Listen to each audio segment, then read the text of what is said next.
अस्सलामुअलैकुम। Joint session के साथ मैं हूँ सैयदा आयशा नाज। अब से कुछ देर पहले आपने शाह महमूद कुरैशी साहब की बिलाखिर रिहाई देखी, लेकिन ये कब तक है, इस पर भी सवालिया निशान है। आज के शो में इस पर भी बात करेंगे, लेकिन जो इस वक्त मौसम की सूरत हाल है उसकी रम्ज़ को अगर समझने की कोशिश की जाए तो मौसमियाती तब्दीलियाँ और सैलाब के खदशात ये सब अपनी अपनी जगह पर मंडला रहे हैं। और कहीं हम देख रहे हैं कि बेमौसमी बारिशें हो रही हैं, कहीं ओले पड़ रहे हैं, कहीं बर्फ़बारी हो रही है, और ये सब अनप्रडिक्टेबल है। बिल्कुल इसी तरह पाकिस्तान में हम सियासत और मईशत और जमहूरियत की रम्ज़ को भी समझने से कासिर हैं। स्पेशली इस साल जमहूरियत के साथ जो हो रहा है, मईशत के साथ जो हो रहा है, समझ नहीं आ रही चीज़ें अनफोल्ड होती हैं तो मज़ीद राज सर उठाते हैं।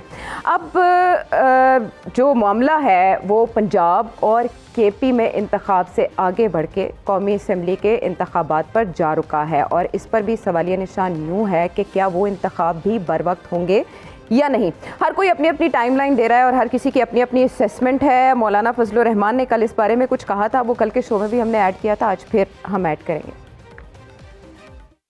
वो इस दलदल की तरफ किसने धकेला है और इस दलदल से निकलने में कितनी दिक्कत सामने आ रही है, वो जो हमारे अंदाजे थे वो सही साबित हो रहे हैं। अब इस वक्त सूरत हाल ये है कि हमें कुछ उम्मीद पैदा हो गई है कि मुल्क की मईशत बेहतरी के लिए मुतबादल रास्ते पैदा हो रहे हैं। क्या समझते हैं, अब मुज़ाकरात करेंगे आप उनसे? हम पहले भी नहीं कर रहे थे और अब भी नहीं करेंगे, और अगर कोर्ट ये समझता है कि उसको पाबंदी हो जानी चाहिए तो खस कम जहाँ पाक। अब इलेक्शन की बात आएगी तो उसमें भी एक मुत्तफ़िक़ा फैसले की हम करेंगे। हम इलेक्शन के लोग हैं। इस मुल्क की सूरत हाल को हम क्या नए हंगामों के और नए प्रैक्टिसेस के भेड़ चढ़ा दें, या ये कि कुछ मुल्क को अपने हालात पर खड़ा करके चलाएं।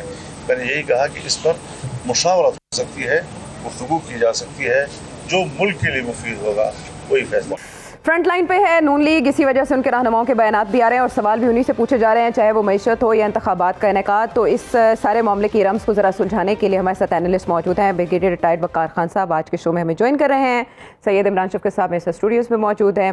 अतर काज़मी हमारे शो का हस्बे मामूल हिस्सा, और राना मुबशर साहब भी हमें वीडियो लिंक पर ज्वाइन कर रहे हैं। तो राना साहब, हमने देखा पंजाब और केपी के इलेक्शन के इनेकाद के हवाले से क्या हुआ? आप तो पहले से ही कहते थे इंतखाब नहीं होने जा रहा, तो 14 मई की वो हमने बैरियर जो है वो बूर कर लिया पीडीएम ने। कम अज़ कम हम इसे कह सकते हैं कि पीडीएम को इसमें एज मिल गया। क्या उसके बाद विफाक में भी इलेक्शन मुलतवी कराने में कामयाब हो जाएगी ये हुकूमत? क्योंकि मौलाना साहब तो इस पे अग्री दिखाई नहीं दे रहे, और पीपल्स पार्टी भी बिल्कुल खामोश तमाशाई बनकर देख रही है, किसी राय का इजहार नहीं कर रही। देखिए आयशा, पीपल्स पार्टी तो ऑलरेडी जो है ना वो तो गियर अप हो चुकी है, और जो मैं पहले भी कहा था कि पीपल्स पार्टी फोकस्ड है, गियर्ड अप है, और से पंजाब में वो अपना जिस तरीके से उन्होंने अपना काम किया है, एंड सिमिलरली जिस तरीके से वो पंजाब के डेप्थ पे इंटीरियर पंजाब में जाके उन्होंने जिस तरीके से कोशिशें इस वक्त शुरू कर दी हुई हैं, they are all set for the election October November में। मौलाना साहब, और इसी तरह on the other hand Noon League भी किसी हद तक तैयार है, क्योंकि नून लीग जो है वो तो तैयारियां कर रही है जलसे की, कि एक बड़ा जलसा हो, ग्रैंड जलसा हो, जिसके अंदर शायद मियां मोहम्मद नवाज शरीफ साहब आ जाएं, और उनके लिए वो सारी तैयारियां वो कर रहे हैं और दिन रात कर रहे हैं वो इसकी तैयारियां। बट एनीवेज ये सब लोग फोकस्ड है। ऑन द अदर हैंड मौलाना साहब जो है, मौलाना फजलुर रहमान साहब जो है, उनको मेरे ख्याल में केपीके में अभी तक कोई हालात अपने लिए साजगार नजर नहीं आ रहे। अच्छा। तो इसलिए वो he would be suggesting his allies कि जनाब हम ऐसे करते हैं, पहले इकोनॉमी फिक्स कर लेते हैं साल 2 साल के लिए, और उसके बाद जाके इलेक्शंस कराते हैं। लेकिन क्या आईनी तौर पे ये सब लोग, बाकी पार्टी जो है, इस चीज को अफोर्ड कर सकेंगी? मौलाना साहब की जो सजेशन है, ठीक है, मौलाना साहब बहुत मोहतरम है सबके लिए, लेकिन उनके लिए उनकी ये सजेशन जो है मेरे ख्याल में सबको भारी पड़ सकती है, उनके लिए प्रॉब्लम्स क्रिएट कर सकती है। Until and unless, well, anything can happen in Pakistan, और कुछ भी हो सकता है, स्पेशली पॉलिटिक्स में। पॉलिटिकल सिचुएशन जो होती है बड़ी फ्लिम्सी होती है, बड़ी स्लिपरी होती है, इसमें कुछ भी हो सकता है।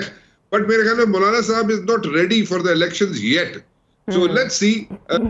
People are keeping their fingers crossed on this one, but majority of the parties are all set to go for elections October November, until unless मैं कहूँगा कि कुछ बड़ा खुदा ना खास्ता ना हो जाए।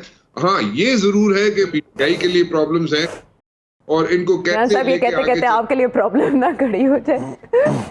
मैं ठीक कहा, मैं इसीलिए उधर से मैं पीटीआई की तरफ आ गया। पीटीआई की लीडरशिप की तरफ काफी प्रॉब्लम्स है और वो प्रॉब्लम्स रहेंगी क्योंकि टाइमली उन्होंने कोई डिसीजंस नहीं लिए लीडरशिप ने पीटीआई की, और अगर टाइमली डिसीजंस लेते तो मेरे ख्याल में आज सिचुएशन डिफरेंट होती, लेकिन उन्होंने टाइमली डिसीजंस लिए नहीं। हाँ। तो इट्स वेरी अनफॉर्चुनेट। और अगर टाइमली डिसीजंस आज भी ले ले तो मेरे ख्याल में थोड़ा सा भी तो चांस है, इतना ज्यादा चांसेस नहीं है पीटीआई के लिए, पीटीआई की लीडरशिप के लिए। मे बी लाइक 0.9%, 0.1% कोई चांस हो सकता है, लेकिन अदर देन दैट मेरा नहीं ख्याल कि पीटीआई के लिए इस वक्त की सिचुएशन में as of now as we talk कोई उनके लिए कोई बड़ा ब्रेक थ्रू हो सकता है। बिल्कुल ठीक है, टाइमली डिसीजंस की बहुत वैल्यू है, स्पेशली इस तरह के नाजुक हालात में जिनमें पाकिस्तान हर थोड़े अरसे के बाद गुजरता है। ब्रिगेडियर साहब, पीडीएम जमातों की मिक्स सिग्नलिंग क्यों है इलेक्शंस के इनेकाद के हवाले से? आप समझते हैं कि इलेक्शंस अक्टूबर में हो जाएंगे? जी, इसमें आजकल मैं टेलिंग्स को बड़ा फॉलो कर रहा हूँ और आप भी फॉलो करें, बड़ा इंसाइसिव एनालिसिस होता है और आई एम हाईली इम्प्रेस्ड जो उस प्रोग्राम को ज़रूर देखा करें। असल में इस पूरे डिस्कशन में we are missing forest for a tree. जो 9 मई है, आई थिंक दैट इज़ जिसको 9/11 भी कह रहे हैं फ़ौज का, उसको थोड़ा गौर से देखने की ज़रूरत है कि उसका स्ट्रेटेजिक इम्पैक्ट क्या आया है और उसने कैसे इम्पिंज किया है पूरी पॉलिटिक्स को। तो I think that be one thing, एक बैलेंसिंग एक्ट रिक्वायर्ड होगा, डेफिनेटली कॉन्स्टिट्यूशन रिक्वायरमेंट है। और आप अक्टूबर या नवंबर की तरफ देखें तो इलेक्शंस का जो है बिल्कुल वो बनता है, लेकिन जो 9 मई का सारा कनंदरम है उसने रिजॉल्व भी होना है। इसका मतलब जो अकाउंटेबिलिटी है, पीपल फील के जो है स्पेशली फौज में एक फीलिंग है कि इसकी प्रॉपर अकाउंटेबिलिटी होनी चाहिए, डिस्पाइट कि पीटीआई की एफर्ट है कि इसको वाइल अवे किया जाए कि ठीक है जी, वन ऑड इवेंट था, हो गया और आगे चला जाए। तो the way what is happening to PTI leadership, आप रोज़ाना देख रहे हैं लोग पार्टी छोड़ रहे हैं, so that becomes I think major problem area. तो इन दोनों चीज़ों को अगर रिकनसाइल किया जाए तो फिर आगे जाके इसका जो है कोई ना कोई हल निकलेगा। अच्छा ठीक है, इसका हल इलेक्शन के हवाले से आप कह रहे हैं तभी निकलेगा जब पहले ये सॉर्ट आउट होगा। तो confusion is not about economy, brigadier साहब। जी, इकोनॉमी इज देयर, उसमें तो कोई शक नहीं कि जो हालात हैं, चाहे वो पीटीआई गवर्नमेंट छोड़ के गई और फिर उन्होंने कंटिन्यू किया, उन्होंने इतना अच्छा मैनेज नहीं किया। लेकिन अभी ये ज़रूर है कि कुछ जो बजट के बारे में अच्छी खबरें आ रही हैं कि maybe there some relief given to people, और उसमें स्पेशली जो तनख्वाहदार तबका है या बाकी है इस आईटी के ऊपर, but they have to do it. अगर इस बजट में ये एक मेजर लेट से रिलीफ नहीं दे सकते तो इनके लिए बड़ा सीरियस प्रॉब्लम होगा इलेक्शन में। तो ये सारी चीज़ें कंबाइंड है, but I still feel fundamental thing would be how do you resolve 9 में, और उसकी अकाउंटेबिलिटी कैसे होती है, does it then later on convert into cases. मेरा ख्याल है ब्रिगेडियर साहब ये एक साइड प्रोसेस नहीं है, उसके लिए अदालतें हैं, उसके लिए पुलिस इन्वेस्टिगेशन चल रही है, वो तो अपने तरफ वो अपनी जगह पर चलता रहेगा काम, लेकिन इलेक्शंस का इनेकाद, आइन की पासदारी और फिर मईशत की बेहतरी, ये तो चीज़ें ऐसी हैं जो कि ऑन गोइंग हैं and should be given preference. 9 मई की डिटर्मिनेशन तो अपनी अपनी जगह पर हो रही है, वो चल रहा है प्रोसेस। सही है, ये नुकता ठीक है आपका। अभी इस पे अतर आपसे मैं ये जानना चाहूँगी कि नून लीग के रहनुमाओं के ये बयानात जैसे वो वाकई वाजे कर रहे हैं कि नून लीग को कोई शौक नहीं है हुकूमत संभाले रखने का। केयर टेकर सेटअप के हवाले से भी आपने कल खबर दे दी कि ऐसी बातें हो रही हैं, ड्राइंग रूम्स में हो रही हैं, बंद कमरों में, जहाँ पे भी हो रही हैं। लेकिन ख्वाजा से भी कह रहे हैं कि मौजूदा मईशत के साथ इलेक्शन में जाना नून लीग के लिए ख़तरा मोल लेने के मुतरादिफ होगा, बस दुआ ही की जा सकती है। ये जो अभाम है ये मईशत के हवाले से है या पीटीआई के फ्यूचर को लेकर है?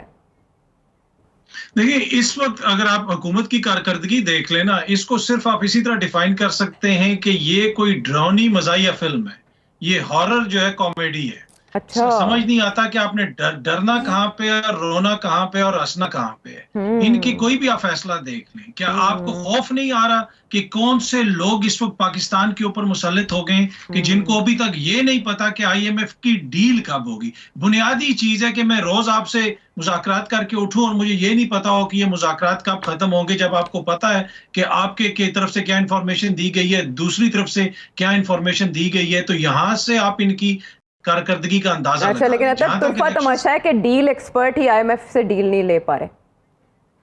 हाँ वही ना, मसला ये है कि जिधर भी वो जा रहे हैं, कि अंकारा में भी वो गए हैं, वहां पे भी तुर्की में भी जो उनको मीडिया से उनका इंटरव्यू हुआ है, वहां पे भी उनसे IMF की डील के हवाले से पूछा गया वज़ीर आज़म साहब से, और रोज ये हमें बताते हैं कि जनाब बस अगले हफ्ते वो फाइनल हो जाएगा, और ये कितने माह से हम सुन रहे हैं। इसलिए मैं कह रहा हूं कि ये एक समझ नहीं आता कि आप इस पे हंसें या खौफजदा हों कि किन लोगों के हवाले ये मुल्क कर दिया गया। दूसरी बात यह है कि जहां तक इलेक्शंस का ताल्लुक है, जो 9 मई है, 9 मई नाकाबिले बर्दाश्त है, नाकाबिले कबूल है, उसको कानून के तरीके से डील किया जाएगा। आइन और कानून मौजूद है, उन लोगों को आप कानून के मुताबिक डील करें, लेकिन हुकूमत ने उसको अपना सियासी बयानिया बना लिया है। हुकूमत ने उसका सियासी चूरन बेचना शुरू कर दिया। 9 मई भाई, आपने उसको रोकने के लिए क्या किया? पहले बड़ा क्वेश्चन ये कि वो जो निगरान हुकूमत है, जिसके साथ अब कोई निगरान भी नहीं लिख रहा, पंजाब की निगरान हुकूमत के साथ मुख्तलिफ आप जगहों पे उसकी मीडिया रिपोर्टिंग देखें, पंजाब की हुकूमत नहीं, ये पंजाब की हुकूमत कोई अवामी मैंडेट से नहीं आई हुई, एक निगरान हुकूमत है जिसके पास कोई अवामी मैंडेट नहीं है। वो इलेक्शंस करवाने आए थे, उन्होंने इलेक्शंस नहीं करवाए, और इस वक्त वो एक तरह से मुसल्लत हैं पंजाब की आवाम के ऊपर। तो ना उनका कोई आईनी मैंडेट है, ना वो पंजाब की हुकूमत है, वो निगरान हुकूमत है। जब इलेक्शंस होंगे वो चले जाएंगे, तो पर वो तासुर ये दिया जा रहा है कि जी वो पंजाब की हुकूमत ये करेगी। दूसरी बात ये है कि ये क्यों कर रहे हैं, ये 9 मई को क्यों सियासी तौर पे यूज कर रहे हैं? वो इसलिए यूज कर रहे हैं कि इनके पास और कुछ नहीं है दिखाने के लिए। कुछ भी इनके पास, ना मईशत है, ना सियासत है, कुछ भी नहीं है। ऑन ग्राउंड आप मुझे बता दें कि जिन लोगों ने मईशत दुरुस्त करनी थी, उन्होंने क्या किया है? एक साल के अंदर एक भी आप अशारिया बता दें मईशत का कि बेहतरी आई हुई?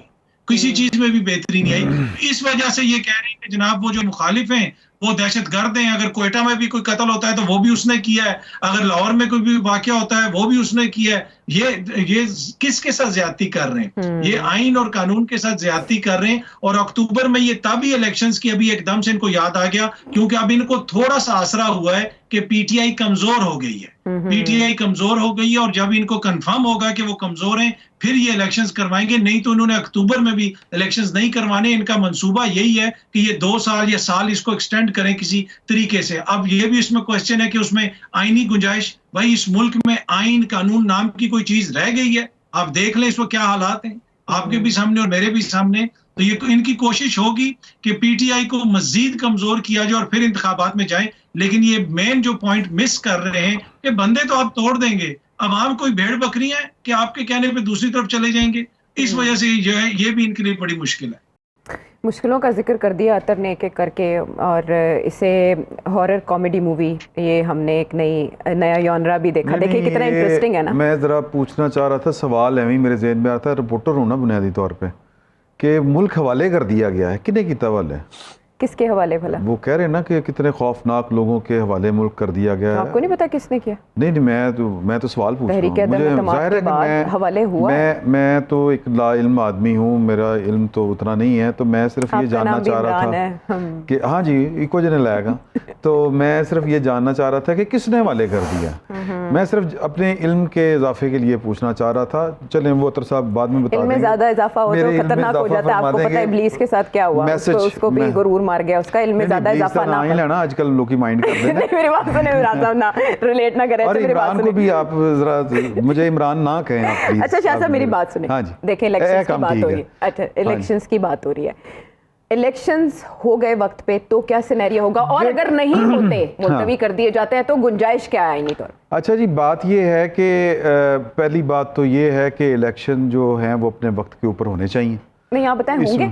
मेरा ख्याल है कि होंगे। मुझे लग रहा है कि वो हो जाएंगे।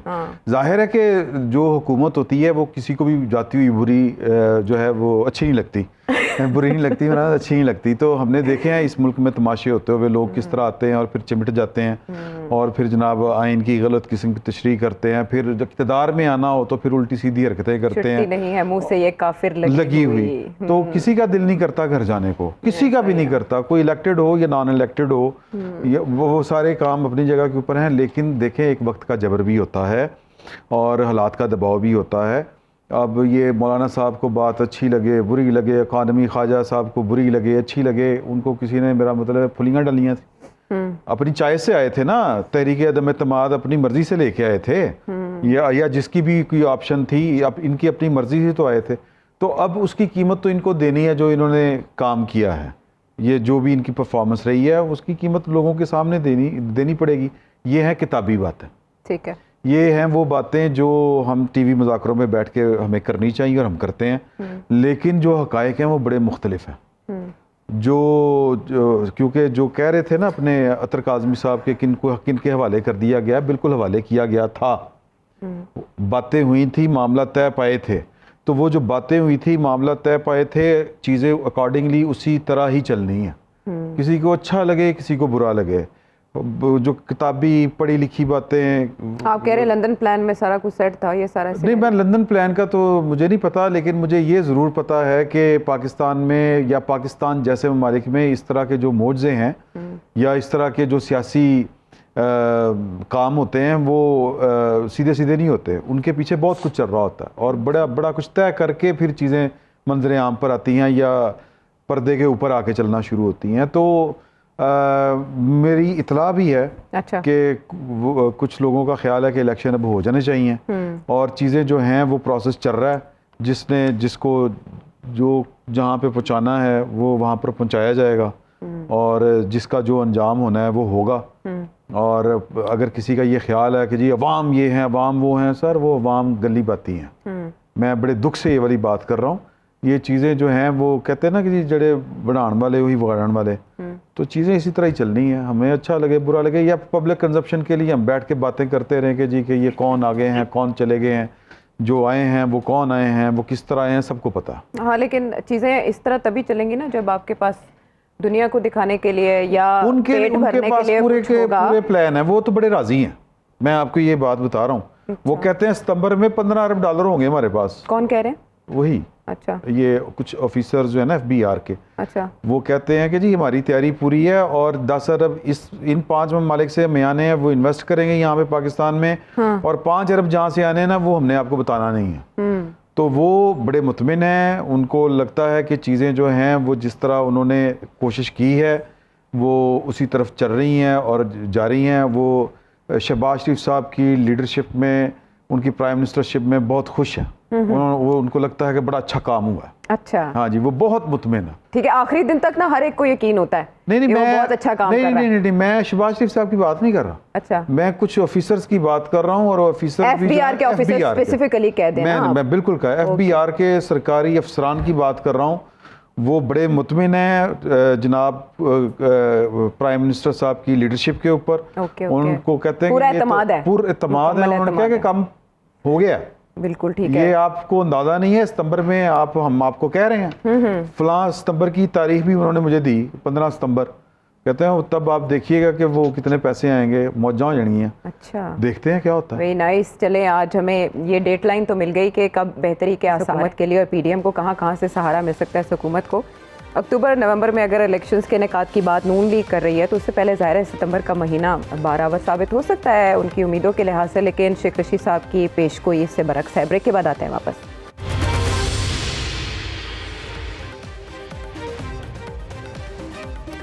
Welcome back to the show.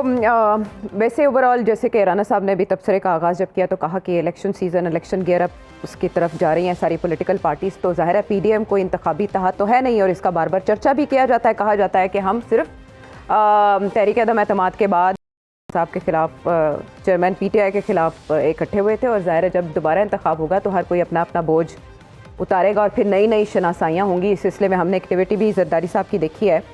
लेकिन राना साहब, अब से थोड़ी देर पहले जो इमरान शफकत साहब ने खबर दी, शाह साहब ने जो खबर दी, उससे तो हौसला अफजा, उम्मीद अफजा सूरत हाल दिखाई देती है हुकूमत के लिए। मामलात इतने भी गुंजल नहीं हैं, लेकिन मईशत का जो इशू है वो IMF के ग्रीन सिग्नल के बगैर सॉल्व होने वाला नहीं है और B और C प्लान की भी बात जो है वो ठुकरा दी गई है। आपके ख्याल में कि इस हुकूमत के पास ऑप्शंस क्या हैं? इसी कौमी असम्बली की मुद्दत बढ़ाई जा सकती है या केयर टेकर सेटअप की सूट क्या करेगा? देखिए जी, सूट तो ये करेगा टू बी वेरी ऑनेस्ट कि लोग बुरा मनाएंगे मेरी इस बात से, लेकिन सूट तो ये करेगा कि पहले इकॉनमी फिक्स कर ली जाए, लेकिन और उसके बाद इंतखाबात करा ले। लेकिन इस वक्त के जो डायनामिक्स हैं, जो पॉलिटिकल डायनामिक्स है, इसको जरा मद्देनजर रखें अगर आप, और जिस तरीके से पीटीआई जो टूट रही है और जिस तरीके से दिन ब दिन लोग आगे पीछे हो रहे हैं, and some people are like away, they are like off the screen. और इसी तरह जनाब अगर दूसरे एंड पे अगर हम देखें तो मियां नवाज शरीफ साहब is a bit active, Zardari साहब इज वेरी मच एक्टिव। तो अगर ये सारी चीजें मद्देनजर रखी जाए तो इलेक्शन जो है वो तो अक्टूबर नवंबर में होते हुए नजर आते हैं। साहब, आप क्योंकि बाखबर सहाफ़ी हैं, खबरें आ रही है कि किसी मामले को लेकर फड्डा भी पड़ चुका है नून लीग और पीपल्स पार्टी के दरमियान किसी अपॉइंटमेंट के ऊपर, है कोई ऐसी इत्तलात? गनीमत देखिए फड्डा जो है अगर नहीं पड़ेगा ना, अगर किसी ये जो सारी जमातें बैठी हुई हैं स्पेशली पीपल्स पार्टी और नून लीग, अभी तक तो everything is hunky dory, but then again as we go to the election, जितना हम इलेक्शन के करीब करीब पहुंचना शुरू हो जाएंगे तो फड्डे तो पड़ना शुरू होंगे। और अगर फड्डे नहीं पड़, चाहे वो हकीकी फड्डे हो चाहे वो हकीकत पे मबनी ना हो फड्डे, लेकिन फड्डे तो पड़ेंगे। और अगर फड्डे नहीं पड़ेंगे तो फिर जस्टिफाई किस तरह किया जाएगा कि जनाब इलेक्शन की तरफ ਅਸੀਂ जा रहे हैं और इलेक्शन ਦੇ ਵਿੱਚ ਜਾ ਕੇ ਵੋਟਾਂ किस तरह मंगांगे ਅਸੀਂ। सो वो फड्डे तो पड़ने ही है, चाहे वो जिस तरह मर्जी पड़े। जैसे मतलब कि हम लोग जो है ना उनको कुछ ना कुछ तो देना है ना हमने, तो हमने उनको we have to sell something to them, कोई ना कोई चीज बेचनी है हमने। सो एनीवेज ये this is normal, this is पुरानी गेम हो चुकी है, गुड कॉप बैड कॉप। उस वक्त जाके बिल्कुल करीब जाके एकदम ऐसे जनाब कह देना कि नहीं जी हमारे इख्तलाफात अपनी जगह हैं, हमारा मैनिफेस्टो डिफरेंट है, we will do something else, they will do something else. हाँ इत्तेहाद हो सकता है, इत्तेहाद होते हैं, ये पुराने सेंटेंसेस हो चुके हैं, they are obsolete sentences now. But मेरे ख्याल में इलेक्शन जो है वो होने जाएंगे और इलेक्शन जो होंगे एंड यस इकोनॉमी जो है as far as the numbers are concerned, लोगों को रिलीफ मिलेगा या नहीं मिलेगा मैं उसकी बात नहीं कर रहा, मैं सिर्फ ये बात कर रहा हूँ as far as the economy and the numbers of the economy is concerned, yes उसमें बेहतरी आएगी। और वो बेहतरी कैसे आएगी, I am not a economist, मैं I am not expert on economy, मेरी अपनी इकोनॉमी बहुत खराब है, लेकिन देन अगेन वो उसमें जरूर उसमें बेहतरी आएगी जी। मैंने कहा इकोनॉमी खराब है, आपकी एवरेज ठीक है। एवरेज भी बहुत खराब है मेरी, लेकिन एनीवेज बहुत अल्लाह का फिर भी शुक्र है। लेकिन द पॉइंट इज कि वो बेहतरी आएगी, मुल्क के अंदर बेहतरी आएगी। अच्छा, मुल्क के अंदर बेहतरी आने की तवक्कुआत है, क्योंकि देयर इज अ प्लान। जो प्लान की बात कर रही थी ना Ayesha, plan B and plan C, उसकी जो आप बात कर रही हैं, यस हर जगह पे हर मुल्क में प्लान बी और प्लान सी होता है और हर स्ट्रेटजी पे प्लान सी होता है। And as a student of defence and strategic studies, yes यहाँ पे प्लान बी और प्लान सी भी है, मौजूद है। बट डोंट यू थिंक इस सारे अरसे में वो सारे ऑप्शंस भी एग्जॉस्ट हो चुके हैं, they are tested and tried and exhausted, अभी भी आप उनसे उम्मीदें वाबस्ता किए हुए हैं जबकि कोई सूरत दिखाई नहीं दे रही? मुझे तो ये खाम ख्याली लगती है राना साहब जो भी आप कह रहे हैं। देखिए एक मिनट रुकिएगा। अब शुरू में आपने किसका बोला कि टेस्टेड एंड ट्राइड है? ये जो आप ऑप्शंस कह रहे हैं ना कि कुछ ना कुछ जरूर मिलेगा और इकोनॉमी को फिक्स किया जाएगा, बी एंड सी प्लान्स हैं, उसमें क्या हो सकता है? Support of your friendly countries, वो भी एग्जॉस्ट हो चुका है। नो प्लीज मैं अपने आप को, अगर मैं गलत किसी को समझ आ रही है तो मैं उसको करेक्ट कर देता हूँ। देखिए हमारे जो फ्रेंड्स हैं ना, जो फ्रेंडली कंट्रीज हैं, वो तो ऑलरेडी एग्जॉस्ट हो चुके हैं, वो ऑलरेडी एग्जॉस्ट हो चुके हैं। They are not very happy with us, to be very honest. और वो हमें बेल आउट कर करके वो एग्जॉस्ट हो चुके हैं, वो बिल्कुल तंग आ चुके हैं। वो कहते हैं तुसी अपना काम सीधा करते नहीं हो, साढ़े को ला जाते हो। सो वो बात उसको छोड़ दे, वो होप नहीं है। That is not plan B and plan C, that is not one of the plan B and plan C. Please try to understand, वो नहीं है, उसकी तरफ मैं इशारा नहीं कर रहा प्लीज। मैं ये और इस तरफ भी मैं इशारा नहीं कर रहा कि कोई आके तानू जनाब चिप इन कर देगा पैसे तो तुसी खुश हो जाओगे तो इकोनॉमी ठीक हो जाएगी, नहीं, मैं वो भी नहीं कह रहा। लेकिन yes there are some things which are happening behind the scene, और जिसमें बहुत अरसे से, बहुत माह से, बहुत महीनों से कोशिशें जारी है। And people who do matter, please try to understand. मैं खुल के बात नहीं कर सकूंगा, मैं इशारों किनारों में जरूर करूंगा। People who do matter in this country and the business tycoons and the business experts they have been sitting together from the last so many months कि और वो उन्होंने एक ऐसी स्ट्रेटजी इवॉल्व कर ली हुई है जिसको इन प्लेस भी किसी हद तक कर दिया जाएगा आइंदा आने वाले दिनों में, और दैट विल ब्रिंग मिरेकल्स। ये एक तो वो है, होप है, ठीक है जी। और इस बिहाइंड बहुत देखे, मैं एक और इशारा दे देता हूँ आपको। एक और इशारा ये है कि जैसे हम लोगों ने बैठ के जो लोग थे फैटफ पे, हमें बहुत बड़ी सपोर्ट थी, बहुत बड़ी वर्किंग की गई हमारे लिए, हमारे उन लोगों को जिनको नॉन पॉलिटिकल हम कहते हैं, उन लोगों ने हमें हेल्प आउट किया। उन लोगों ने उस वक्त की हुकूमत को हेल्प आउट किया कि फैटफ में उन लोगों ने हमें निकाला, फैटफ के प्रॉब्लम्स में से हमें निकाला। मैं पिंडी की बात कर रहा हूँ, उन्होंने जनाब हमें निकाला, और वहां पे पूरे एक्सपर्ट्स बैठे हुए थे जो सर जोड़ के बैठे होते थे, और उन्होंने हमें फैटफ से निकाला। और अगर वो पिंडी वाले लोग ना बैठे होते जहां सर जोड़ के, तो मेरे ख्याल में फैटफ से निकलना मुश्किल। पेंडेमिक भी इसकी मिसाल है राना साहब, बिल्कुल ऐसे ही है कि लाजिम फिर साथ आपको मिलके मुल्की इश्यूज हैं वो सॉल्व करने पड़ते हैं, क्योंकि बात मुल्की सलामती। जी फैटफ में डाला किसने था, ये भी बड़ी गहरी बहस है। अच्छा, ऐसे दकीक इश्यूज हैं ये हमारे, और इतने डीप रूटेड हैं। ब्रिगेडियर साहब, मैं आपकी तरफ आऊँगी कि हम इकोनॉमी के हवाले से शायद उसको एलेबोरेट भी ना कर पाएँ, जो प्रॉब्लम्स इस पाकिस्तान की इकोनॉमी को देखनी पड़ी हैं। और ये अभी हाल का किस्सा नहीं है, 2-4 बरस की बात नहीं है, बड़ी पुरानी बात है। लेकिन अब इसमें शहबाज शरीफ साहब ये कह रहे हैं कि अगर IMF के साथ मुआहदा नहीं होता तो अवाम कमर कसने के लिए तैयार हो जाए। पूछना यह है कि वो कौन सी कमर होगी और वो कितनी कसी जा सकती है इस सिचुएशन में, जब आपका इन्फ्लेशन रेट किधर पहुंच रहा है, आप खित्ते के साथ जब कंपैरिजन करते हैं तो आप कहाँ खड़े हैं, और IMF के साथ डील में आपके ख्याल में क्या प्रॉब्लम हो सकती है? जी, इसमें आई थिंक 2 चीज़ों में एड्रेस करना चाहूँगा। एक तो 9 मई वाला मुझे याद कराइएगा, because that is very important, क्योंकि अभी फॉर्मेशन कमांडर कॉन्फ्रेंस चल रही है, उसका भी कोई ना कोई आई थिंक इलामिया आएगा 1-2 दिन में, तो that will be very significant, जो कि मे बी चीज़ें जो है क्लियर हो जाएंगी। इकोनॉमी पे जो है ना, मेरे ख्याल में पाकिस्तान एक ऐसा सेठ है जो मे बी बिलियनर है, लेकिन वो शायद जो है ना बिजली का बिल अभी पे नहीं कर सक रहा बिकॉज ऑफ मिसमैनेजमेंट। जो डेप्थ है इकोनॉमी में, जिसमें आई थिंक इसहाक डार साहब ने जिक्र किया, शायद लोगों ने मिस किया होगा कि वी हैव $1 ट्रिलियन एसेट्स। अच्छा, वो I don't know how did he calculated, लेकिन जो आपकी इकोनॉमी है in terms of purchasing power parity is $1.5 trillion. ये आप शक गूगल करके देख लें। और जो परचेजिंग पावर पैरिटी पे आपकी पर कैपिटा है वो भी $6,500 से ज़्यादा है। Basically we are a pampered nation, में गरीब आदमी डेफिनेटली क्रश हो रहा है, लेकिन आपकी मिडिल क्लास और अपर मिडिल क्लास जो है वो काफ़ी पैम्पर्ड है। एक तो ये फैक्टर है। दूसरा आ जाता है कि बेसिकली आई फील कि इवन इफ IMF अभी बजट से पहले आपको बेल आउट नहीं करता, जो कि लाइकली है, तो कोई आसमान नहीं गिरेगा। I think will be able to manage it till late से जो IMF का जो बात हो रही है, आई थिंक 8th और 9th जो आई थिंक उनके सेशन उनको कंबाइन करने की, तो वहाँ तक चली। बाकी फ्रेंडली कंट्रीज के साथ आई डिसएग्री विद राना साहब। I think there is assurance China से भी आ गई आपको, और मे बी जो आई थिंक शाह साहब बात कर रहे हैं $15 बिलियन वाली, वो सही हो।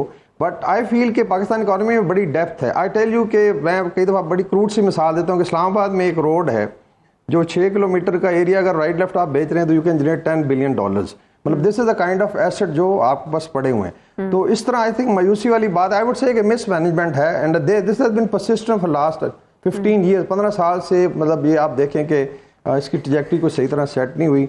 फिर पॉलिटिकल इंस्टेबिलिटी है। अच्छा, अभी आते हैं 9 मई का, जो अभी आई थिंक अभी इलामिया भी आजकल में आ जाएगा, which will be very significant. ये सिर्फ ये नहीं था कि ये कोई असॉल्ट था on certain let's say infrastructure. Definitely शोधा की जो मॉन्यूमेंट्स थे उनको वेंडलाइज किया, वो बड़ा significant. Main thing was it was attack on the chain of command of the army, जो लोग नहीं समझ रहे। बिकॉज अगर आप इसके ताने बाने and then you look at the cause जो बाहर से हैं, नियोकॉन से, जो इसीलिए IMF को भी लिंक करना चाहिए आपको कि लाइक जॉन बोल्टन और ज़ल्मे खलीज़ाद जो साइफर के टाइम पे बिल्कुल गायब थे, suddenly they came to help of PTI। क्यों आए थे? दीज आर नियोकॉन जिन्होंने हमेशा तबाही की है मिडल ईस्ट रीजन में, और दे आर क्योस जनरेटर्स और क्योस के मास्टर कहलाते हैं, जॉन बोल्टन वगैरह। सो अभी चीज़ें खुलेंगी कि ये जो प्लान था कहाँ तक जाना था, and why the attack was on army chain of command, और इसका कितना सीरियस रिएक्शन आएगा। आई थिंक ये अगले दिनों में आप लोग जरूर देख लेंगे। I am not alarming it, लेकिन you can see it the way it is happening to PTI। तो इतना सादा नहीं है कि जी ठीक है कोर्ट्स में चला गया तो पुलिस कर लेगी तो FIR हो जाएंगी। चीज़ें की बहुत आगे जानी है। आपने इशारों के नायों में ना सारी तस्वीर वाज़े कर दी है, इसीलिए कुछ इस तर्ज की बातें भी की जा रही हैं कि जो एक्टिविटीज़ हैं अक्रॉस बॉर्डर भी दीगर ममालिक में भी एक पार्टी को लेकर मेमोगेट स्कैंडल टाइप भी स्कैंडल एक सामने आ सकता है। चीज़ें देखी जा रही हैं, अब मॉनिटर की जा रही हैं और सीरियसली उनके बारे में कोई ना कोई स्ट्रैटेजी तरतीब दी जाएगी। वेरी इंपॉर्टेंट पॉइंट जो ब्रिगेडियर साहब आपने एक्सप्लेन किया। अतर वापस अगर हम IMF की तरफ आएँ, अच्छा इससे ब्रिगेडियर साहब ने IMF को भी कनेक्ट किया, वो कह रहे हैं कि चीज़ें इतनी सादा नहीं है, कॉम्प्लिकेटेड है ओवर टाइम, ज़ाहिर है। लेकिन जो हौसला अफजा बातें इमरान शफकत साहब कर गए और राना साहब कर गए, आपको नहीं लगता कि गवर्नमेंट को भी इसी नौइयत का एतमाद हासिल है IMF को लेकर? जी, गवर्नमेंट की बातें सुन के, दीगर मौजूद दोस्तों की बातें सुन के मैं ये समझता हूँ कि अगले 5 साल में हम दुनिया भर के फैसले पाकिस्तान में होंगे, पाकिस्तानी चांद पे बैठे होंगे। वो एक लाल टोपी वाले साहब ने ये बयान दिया था। मसला ये है कि जो ग्राउंड रियलिटीज है वो हमें सामने नजर नहीं आ रही कि इस वक्त क्या हालत है। आपको कुछ माह पहले हमें किस ने ये हौसला दिया था कि जिनेवा से 9 अरब के 8 अरब डॉलर जनाब प्लेज हो गए पाकिस्तान के लिए, आपको याद होगा ना? जी बिल्कुल। और वहां पे एक पूरा वक्त लेके गया था कि खाया पिया कुछ नहीं, गिलास तोड़ा 12 ने, जो जाने का खर्चा था वही हमें पड़ा है। बता दें कि $1, और मैंने उस दिन भी आपके साथ प्रोग्राम में बैठ के हम्बली अर्ज की थी कि $1 भी नहीं आएगा, इसलिए कि वो जिस किस्म की प्लेजेस हैं वो आपके भी सामने और मेरे भी सामने। कहां से हमें 15 बिलियन आ जाएगा? हालत हमारी जो ये है वो आपके भी सामने है और मेरे भी सामने है। फ्रेंडली नेशंस जो हैं वो आपको $1 अरब नहीं देती हैं। आप 20 साल में देखें अमेरिका ने आपको कितनी इमदाद दी, आप 20 साल में देखें आपको बर्तानिया ने कितने अरब डॉलर की इमदाद दी, और दूसरी तरफ आप चाइना, सऊदी अरब, यूएई मिल के मिला के देख लें कि उन्होंने कर्जा आपको कितना दिया। तो ऐसा नहीं है कि कोई हमें देगा, वही हमें देगा जिसके अपने मुफादात हैं। हर कोई अपने अपने मुफादात का तहफ़्फ़ुज़ करता है। लेकिन इस चीज पे मैं एग्री करता हूं कि ये कोई तरीका नहीं है किसी कौम के लिए और किसी मुल्क के लिए कि जनाब हर 2 साल के बाद, साल के बाद हम इस सिचुएशन में पहुंच जाएं कि जहां पे हमारा जो बजट है उससे पहले भी अब हम IMF की बातें कर रहे हैं कि वो आएगा तो बजट में कोई रिलीफ मिलेगी। इकोनॉमी के ऊपर तवज्जो देने की जरूरत है और इसको आपको सियासी जो मामलात हैं उनसे ऊपर उठना पड़ेगा। आपको अपनी जो पॉलिटिकल पॉलिटिक्स है, जो आपकी पार्टी पॉलिटिक्स है, जो आपकी ग्रोह हैं, जितने भी हैं सियासी ग्रोह, उन सबको ये सोचना पड़ेगा कि क्या इसी तरह हमने मुल्क चलाना है कि एक हुकूमत जाएगी, अगली आके कहेगी जी पिछले तबाह करके चलेगी? क्या इसी तरह आने वाली हमारी नस्लें भी यही कुछ देखती रहेंगी कि यहाँ हमने कोई संजीदा स्टेप्स लेने? उसमें पूरी रियासत का किरदार है। देखिए, कहा जाता है कि जी फलानों ने ये किरदार अदा किया, उसने ये किरदार अदा किया, इसलिए कि सारे रियासत के सतून है। सारी रियासत में हर किसी का अपना किरदार होता है और उसमें सबसे जो इम्पोर्टेंट किरदार होता है पूरी रियासत में वो शहरी का होता है। वो मुझे यहाँ पे मिसिंग नजर आ रहा है, वो तमाम डिबेट में मुझे मिसिंग नजर आ रहा है। शहरी से मुकद्दस क्या चीज होती है रियासत के अंदर, मुझे समझा दें आप। शहरी को, आपको उसको ऑन बोर्ड लेने के लिए आप तैयार नहीं है, बाकी सबको आप ऑन बोर्ड ले रहे हैं। ऐसा नहीं होगा। मसाइल हैं, सब ने मिल के हल करने, लेकिन उसमें आपको कौम को भी ऑन बोर्ड लेना पड़ेगा। एक चीज अगर आप इजाजत दें तो मैं ऐड करना चाहूंगा आयशा यहाँ पे। जी राना साहब। देखें, ब्रिगेडियर साहब ने कहा कि ब्रिगेडियर साहब सेड कि जी वो मेरे से डिसएग्री करते हैं as far as our friendly countries are concern. ठीक है, ब्रिगेडियर साहब की अपनी टेक होगी इस पे, लेकिन ठीक है, चाइना हमें बेल आउट किया, उसने हमें प्रोबेबली रीशेड्यूलिंग में हमें बेल आउट किया है उसने। बट देन अगेन ओवरऑल मैं I still stand by my words. Overall the friendly countries जो हमारे हैं they are exhausted as far as helping out us is concerned. They are exhausted and they are like very happy with us. This is overall. I'm not talking specifically about China. I'm talking about all the countries जो हमारी हैं और जो हमें help out करती रही है। And yes, हमें बहुत हेल्प आउट किया है, हमें अमेरिका ने बहुत हेल्प आउट किया है, हमें ब्रिट्स ने बहुत हेल्प आउट किया है, हमें और यूरोपियन कंट्रीज ने बहुत हेल्प आउट किया है। But probably I have to repeat this thing again and again. Probably Americans were unable to market themselves in Pakistan और अपने आप को मार्केट नहीं कर सके पाकिस्तान के अंदर जिस तरीके से उन्हें हमें हेल्प आउट किया, और ये अपने जो सेंटिमेंट्स हैं ऑन द स्ट्रीट्स उनको अपनी फेवर में टिल्ट नहीं कर सके वो अमेरिकन। वो उनका एक फ्लॉ है, वो उनका एक इशू है। बट देन अगेन हमारे जो इमीडिएट फ्रेंडली कंट्रीज हैं दे आर एग्जॉस्टेड। अच्छा, लेकिन मार्केट नहीं कर सके, बट पाकिस्तान को किराए के सिपाही के तौर पे उन्होंने ज़रूरत के वक्त इस्तेमाल तो किया अमेरिका ने। आप देखें तो सही, उसके एवज मफादात उसने अपने समेटे। राना साहब, there is no free lunch in this world. जी, ऐसा हर एक का इंटरेस्ट होता है, हर स्टेट हर कंट्री अपना इंटरेस्ट वॉच करती है और उसमें कोई शक नहीं है। और अगर अभी भी अगर हमें चाइना हो या कोई भी मुल्क हो, अगर वो हेल्प आउट करे या किया है तो उसका अपना इंटरेस्ट है और हर कंट्री अपना इंटरेस्ट वॉच करती है। There is nothing wrong with it. बिल्कुल ठीक है। हमने अपने मुल्क का करना है, बिल्कुल हमें अपने मुल्क का मफाद देख, हमने अपना इंटरेस्ट वॉच करना। हाँ, we should watch our interest.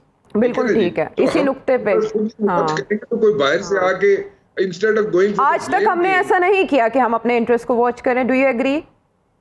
नहीं, करते रहे हैं हम, अपना इंटरेस्ट भी वॉच करते रहे हैं, but when it comes to sitting across the table और अक्रॉस द टेबल बैठ के हम जब अपना मुद्दा बयान करते हैं, उसमें हमारा फेलियर है। हमने अपने जो ऑब्जेक्टिव्स अचीव करने होते हैं, हम पार्शली अपने ऑब्जेक्टिव्स अचीव करते हैं, होली सोली अपने ऑब्जेक्टिव्स अचीव नहीं करते हम लोग। तो हमारे लिए यस, हमारे अंदर फ्लॉज है। और वो जो लॉट थी जो डिप्लोमेसी करती थी या डिप्लोमेट्स थे हमारे पास, सीजन डिप्लोमेट्स थे जो हमारे पास, they are not any more there. और वैसे भी रियलिटी चेक है, मुझे प्लीज लेट मी से दिस आयशा, एक रियलिटी चेक है। जब आपके घर में दाने होते हैं ना, तो फिर आप फॉरेन पॉलिसी जो होती है, फॉरेन पॉलिसी और उसके फॉरेन पॉलिसी के जो होते हैं डिसीजंस लेने होते हैं, वो इंडिपेंडेंटली और इंडिविजुअली ले सकते हैं। अगर आपके पास घर में पैसा नहीं है, आपकी इकोनॉमी ठीक नहीं है, तो आप इंडिपेंडेंट फॉरेन पॉलिसी नहीं बना सकते। It's a reality check. इसको आप मैंगो फॉरेन पॉलिसी होती, मैंगो फॉरेन पॉलिसी। अतर को आम बहुत पसंद है। अतर, आपको कौन से आम पसंद है? जी, ऐड कीजिए। छोटा सा जुमला, वो एक मुहावरा है ना, कोई शख्स गैर जरूरी तौर पे कहीं चला जाए तो लोग कहते हैं आप यहाँ पे आम लेने आए। तो मेरे ख्याल में हमारे वजीर आजम साहब खुद साथ आम ले गए कि कोई पूछे तो वो कहें कि नहीं, मैं देने आया हूँ। तो मसला ये है कि इस वक्त मुल्क की हालत जो है वो आपके भी सामने और मेरे भी सामने, और हमारे वजीर आजम साहब आम लेके दुनिया में घूम रहे हैं। ये वक्त है, शुक्र करें आम लेके दुनिया में घूम रहे हैं, वरना आमों की पेटी की भी एक हिस्ट्री है हमारे मुल्क में। अच्छा, एक मिनट चुप चाहिए। अच्छा, नहीं, रुके। आपके तज्जिए पे हम ना क्यूरियोसिटी ऑडियंस की बरकरार रखेंगे। ब्रेक के बाद आते हैं वापस।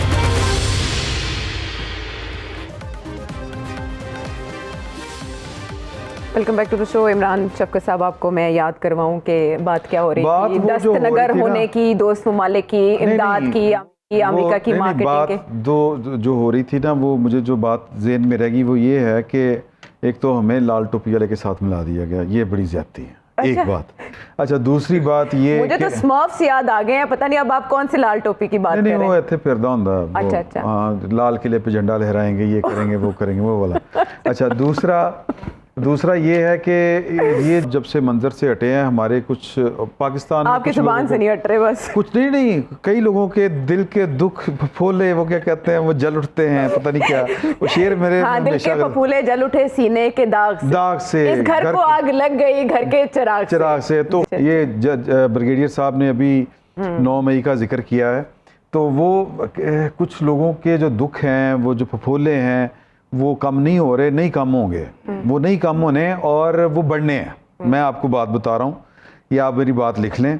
आप मुबालगे से काम ले रहे हैं? मैं मुबालगे से नहीं, ना बिल्कुल मुबालगे से नहीं कह रहा, ये मैं बिल्कुल आपको बरबनाए इतला बता रहा हूँ। देखें कि कुछ लोगों के जो फैसला साज हैं अभी तक उन्हीं के फैसले चले, और वैसे भी आप देखें कि ये जो नून और पीपल्स पार्टी वालों का कम्बिनेशन है, ये दूसरी दफ़ा इन्होंने बहुत बड़ी कामयाबी हासिल की है। पहले परवेज़ मुशर्रफ साहब कहा करते थे कि इनकी सियासत दफन हो चुकी है, बेनज़ीर की और नवाज शरीफ की, और जरदारी और नवाज शरीफ आए और कौन फारिग हुआ, आप ज़हन में रखें।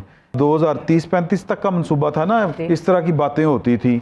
अच्छा, अब आप कहते फिरें कि जी ये दोनों बम चला दो। सर, वो आपने उनको बाहर किया था, और जिन्होंने बाहर किया था उन्हीं के जरिए और उनके होते हुए वो वापस आए, और जो बड़े चाई लेके आए सी ना मनसूबा प्रोजेक्ट, वो फारिग करके उन्होंने, वो कहते हैं ओ पे मनसूबा तो एलो साम लो। तो वो जो सामने वाले हैं वो हमारे एक दोस्त हैं, वही साहब सामने खड़े हैं, वो उनको 5 जून बड़ा फैसिनेट कर रहा है। अच्छा, ठीक है, सानिया 5 जून, सानिया 5 जून, अच्छा। तो वो सानिया 5 जून भुगत रहे हैं वो वाले लोग, ठीक है ना। तो ये अब इसके ऊपर किसी को दुख हो रहा है, तो अब हम उस दुख का कोई मुदावा नहीं कर सकते। ये जो सारी की सारी दुख सिर्फ इतना है कि माली हालात बुरे हो चुके हैं। इमरान शफकत साहब, पहले फिर भी सहाफियों को आमों की पेटियां आ जाया करती थी। आप गिला देखें, आप गिले की नेचर समझें।